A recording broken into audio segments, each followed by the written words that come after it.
헤롯 왕 때에 예수께서 유대 베들레헴에서 나셨다. 그런데 동방으로부터 박사들이 예루살렘에 와서 말하였다. 유대인의 왕으로 나시니가 어디에 계십니까? 우리가 동방에서 그의 별을 보고 그에게 경배하러 왔습니다. 헤롯 왕은 이 말을 듣고 당황하였고 온 예루살렘 사람들도 그와 함께 당황하였다. 아멘. 이것은 하나님의 말씀입니다. 오늘은 예수께서 탄생하신 성탄주일입니다. 예수의 탄생 이야기는 신약성서 누가복음과 마태복음에 기록되어 있는데 두 복음서는 마치 큰 사건을 보도하는 TV 뉴스에서 각지에 파견된 기자들이 동일 사건에 대해 지역마다 서로 다른 반응을 소개하는 것처럼 예수 탄생을 서로 다른 분위기로 보도하고 있습니다. 예를 들어 어제 전국에 눈이 내렸습니다. 폭설이 내렸다고 가정을 하고 그에 대해 보도하는 뉴스를 한번 떠올려 봅시다. 먼저 김소영 메인 앵커가 시작 멘트와 함께 뉴스를 시작합니다. 안녕하십니까. 전국에 계신 시청자 여러분, 김소영입니다. 어제 내린 폭설로 고생 많으셨지요? 이번 눈은 제주도를 포함하여 전국에 내렸습니다. 각지에 내린 눈 소식을 현지에 파견되어 있는 기자들을 통해 알아보겠습니다. 먼저 제주도에 가 있는 강영철 기자를 연결합니다. 강영철 기자.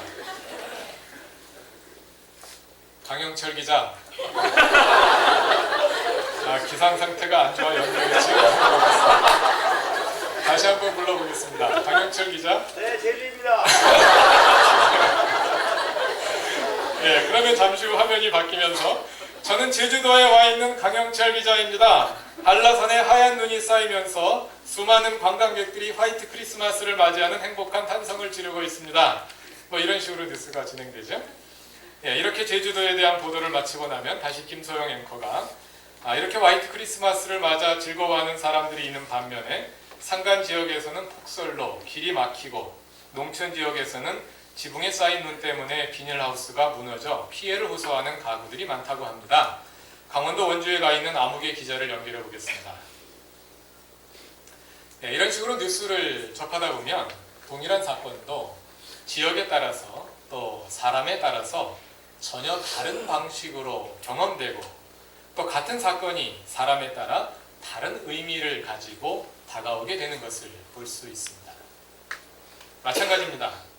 누가복음과 마태복음은 누가와 마태라는 두 기자가 서로 다른 지역에 파견되어 보도한 예수 탄생 소식입니다. 두 보도를 읽어보면 예수의 탄생이라는 동일 사건이지만 두 지역에서 서로 상당히 다른 분위기로 경험되고 또 그 사건이 보도되고 있는 것을 볼 수 있습니다. 먼저 누가복음 2장으로 가봅시다.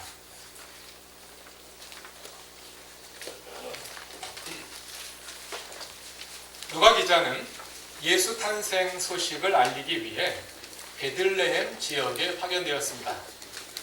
그리고 그곳에 사는 가난한 사람들의 반응을 집중 보도합니다. 예수의 탄생은 초라했습니다. 그는 태어나자마자 따뜻한 아랫목이나 침대에 누워보지도 못하고 짐승의 구유에 누이셨습니다. 예수를 가장 먼저 찾아와 축하한 사람들은 목자들, 즉 그 시대 죄인 취급을 받던 소외된 사람들이었습니다. 그들은 밤에 들에서 양떼를 지키다가 천사의 말을 듣고 찾아와 예수의 탄생을 함께 축하합니다. 누가복음의 탄생 보도는 이처럼 초라한 배경에 가난한 사람들을 등장시키지만 그 분위기만큼은 밝고 희망적입니다. 누가복음 2장 10절에서 천사는 예수의 탄생을 다음과 같이 알립니다. 두려워하지 말아라. 나는 온 백성에게 큰 기쁨이 될 소식을 너희에게 전하여 준다. 예수의 탄생은 온 백성에게 미칠 큰 기쁨의 좋은 소식입니다. 이어서 13절을 보면 천사와 함께 많은 하늘 군대가 등장하여 장엄한 축제 분위기 속에서 하나님을 찬양합니다. 더없이 높은 곳에서는 하나님께 영광이요 땅에서는 주님께서 좋아하시는 사람들에게 평화로다. 예수의 탄생은 사람들에게 찾아온 평화의 사건입니다. 그래서 20절을 보면 탄생하신 아기를 찾아 베들레헴에 왔던 목자들이 돌아가면서 하나님께 영광을 돌리며 그를 찬미합니다. 이처럼 누가복음의 탄생 보도를 가득 채우고 있는 것은 큰 기쁨과 평화, 영광과 찬미입니다. 그러나 마태의 탄생 보도는 분위기가 많이 다릅니다. 마태복음 2장으로 가보겠습니다. 예수의 탄생을 보도하기 위해 마태 기자가 찾아간 곳은 베들레헴이 아니라 헤롯의 왕궁입니다. 왜냐하면 마태는 유대인의 왕으로 오신 예수의 탄생에 대한 헤롯 왕실의 반응을 보도하고자 하기 때문입니다. 헤롯에게 예수의 탄생 소식을 알려준 사람들은 동방에서 온 점성술사들입니다. 그들은 별을 연구하다가 하늘에서 비범한 표징을 발견하게 됩니다. 본문에 자세히 서술되어 있지는 않지만 아마도 그것은 유대 나라에서 역사의 분수령을 이룰 특별한 왕이 태어난다는 징조였을 것입니다. 그래서 2절을 보면 그들은 예루살렘을 찾아와 유대인의 왕으로 나신 이가 어디 계시냐고 묻습니다. 그런데 예수의 탄생을 맞이하는 헤롯 왕실의 태도는 베들레헴의 그것과는 사뭇 다릅니다. 3절은 이렇게 보도합니다. 헤롯 왕은 이 말을 듣고 당황하였고 온 예루살렘 사람들도 그와 함께 당황하였다. 여기서 당황하다로 번역된 다라쏘라는 말은 소란이 일어났다는 뜻입니다. 반가워서 일어난 소란이 아니라 뜻하지 않은 소식에, 원치 않는 소식에 당황하여 소란이 일어난 것입니다. 예수의 탄생이 헤롯에게는 결코 기쁨과 평화의 소식이 아니었던 것입니다. 헤롯뿐만이 아닙니다. 예수의 탄생으로 인해 온 예루살렘에 소란이 일어납니다. 여기서 예루살렘은 그냥 단순한 한 도시가 아니라 헤롯 왕실과 운명을 같이 하고 있는 지배자와 기득권의 공간으로서의 예루살렘입니다. 그 예루살렘이 예수의 탄생을 기쁜 소식이 아니라 위기의 사건으로 받아들이고 있는 것입니다. 헤롯은 동방 박사들이 말하는 유대인의 왕이 바로 메시아, 그리스도를 의미한다는 것을 직감적으로 알아챘습니다.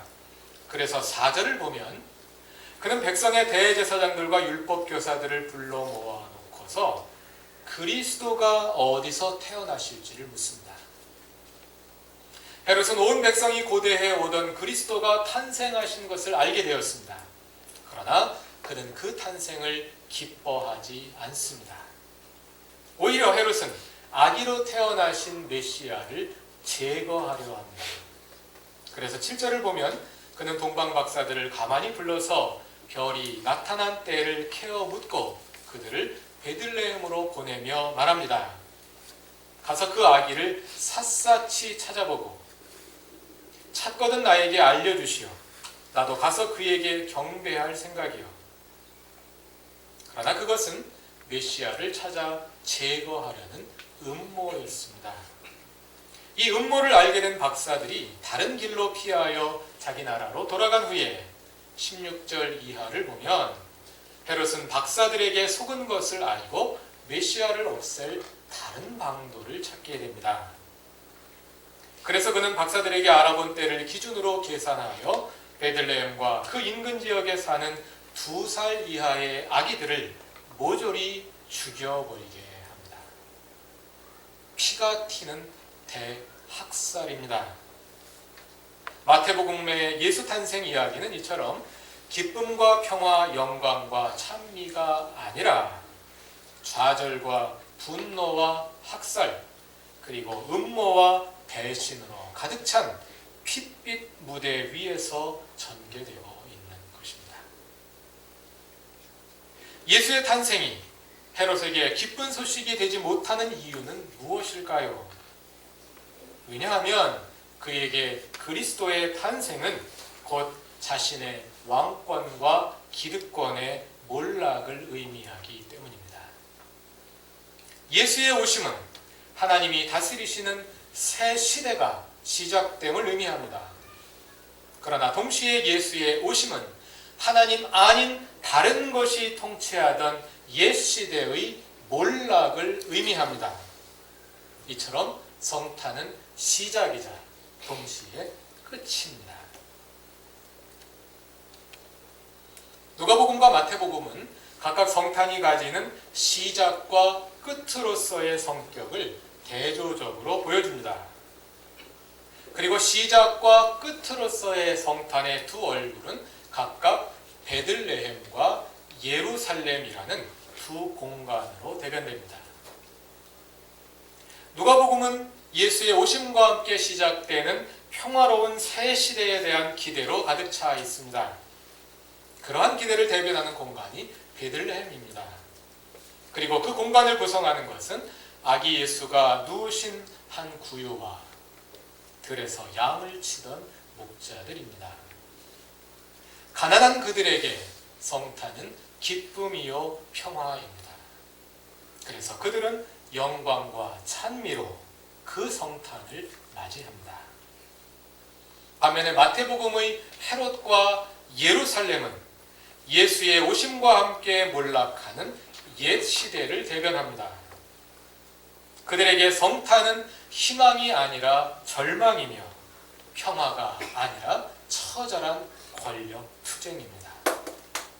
마태복음 2장 6절이 말하는 것처럼 예루살렘이 아니라 베들레헴에서 그리스도, 즉 새로운 통치자가 나와서 하나님의 백성 이스라엘을 다스릴 것이고 그 탄생이 헤롯의 예루살렘에게는 재앙이 될 것입니다.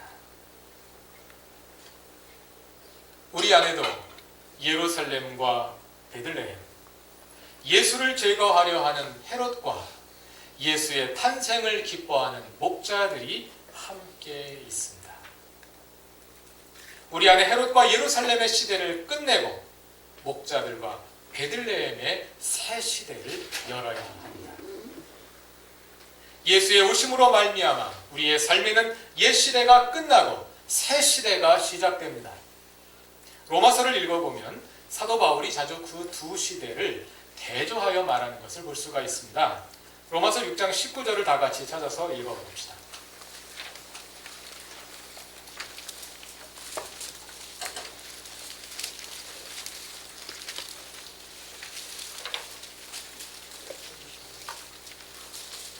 읽으시면서 본문의 두 시대가 대조되어 나타나는 것을 확인하시기 바랍니다. 옛 시대는 전에 또는 그때에 라는 부사구로 지시되고 새 시대는 이제 또는 지금이라는 부사어로 지시됩니다. 로마서 6장 19절을 다 같이 읽습니다. 여러분의 이해력이 미약함으로 내가 사람의 방식으로 말하겠습니다. 여러분이 전에는 자기 지체를 더러움과 불법의 종으로 내맡겨서 불법에 빠져 있었지만 이제는 여러분의 지체를 의의 종으로 바쳐서 거룩함에 이르도록 하십시오. 계속해서 20절부터 22절까지 말씀을 읽습니다. 여러분이 죄의 종일 때에는 의에 얽매이지 않았습니다. 여러분은 그때에 무슨 열매를 맺었습니까? 이제 와서 여러분이 그러한 생각을 부끄러워하지만은 그러한 생활의 마지막은 죽음입니다. 이제 여러분은 죄에서 해방을 받고 하나님의 종이 되어서 거룩함에 이르는 삶의 열매를 맺고 있습니다. 그 마지막은 영원한 생명입니다. 그리고 조금 지나서 로마서 7장 5절 6절 말씀을 하나 더 찾아서 읽어보겠습니다. 로마서 7장 5절 6절입니다.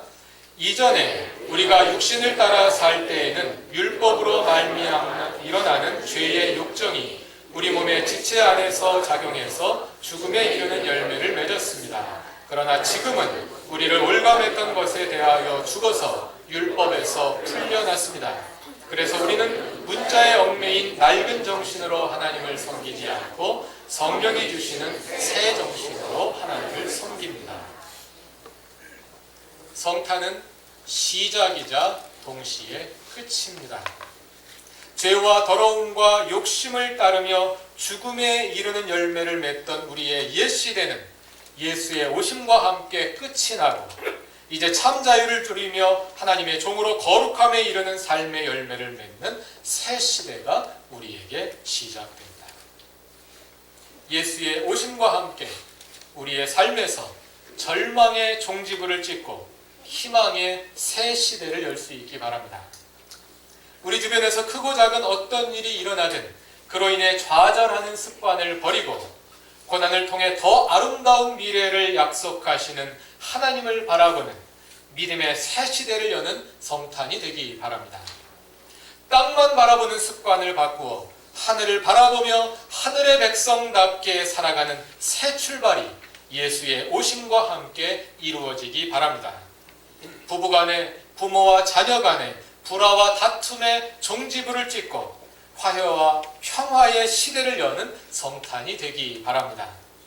영적 나태함을 그치고 기도와 말씀으로 준비되어 하나님 나라를 위한 성실하고 최선을 다하는 삶으로 다시 태어나는 성탄이 되기 바랍니다. 내가 계획하고 내가 주장하는 삶이 아니라 하나님의 뜻을 묻고 오직 하나님께 이끌리는 새로운 삶이 이번 성탄과 함께 우리의 삶에 시작되기 바랍니다. 새로운 시작을 위하여 우리는 예루살렘을 떠나 베들레헴으로 가야 합니다.